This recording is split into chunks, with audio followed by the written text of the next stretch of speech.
I've never used a mask. I should, and Is the Wiz is probably the biggest pro advocate for a mask. He's dead now, God rest his soul. But he died because of all the paint fumes in tunnels, especially. Outdoors, okay. Outdoors, that's one thing. But when you're in a tunnel, you don't even see this mist. You're getting silica and everything in your lungs, and it's sticking to it. Especially with the new paints. There's a lot of paint out there that's very toxic, that they won't even sell it in America. It's select distributors. You should use a mask, dead ass. I know it's hard to breathe, it sucks, it's whacked, you can't breathe. I got glasses, and my glasses fog up when I'm doing a piece. That's kind of why I don't use them, but I should. I mean, I remember just hanging with Is the Wiz. He used to tell me stuff like, I think all that lead paint in the Rust-Oleums and Krylons fucked me up. There's quite a number of writers that have been affected. Just to mention one, Is the Wiz. So I think it's necessary. I mean, by all means, the same way you go out there and make your mark, by all means, you have to protect yourself and take care of your health. Is the Wiz, man, you know, man, he rests in peace. He passed away, man. He had renal failure, his kidneys gave up, and, you know. For Is the Wiz, he used lots of spray paint. He was a real king of the BMTs.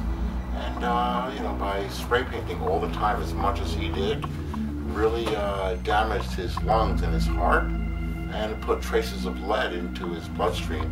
And if anybody can learn something from it, or if like they had a law to make, you know, they should actually make it behind Is the Wiz, Mike Martin, to not put those things in their body.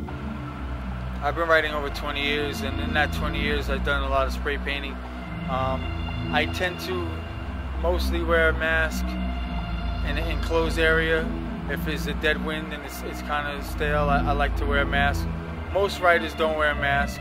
I've known writers personally that have succumbed to some of the problems of using no mask and spray painting. Back in the day, when it was worse actually, because we'd be in a tunnel and you get the metallic dust from the train tunnels and so on. That sticks to your lungs.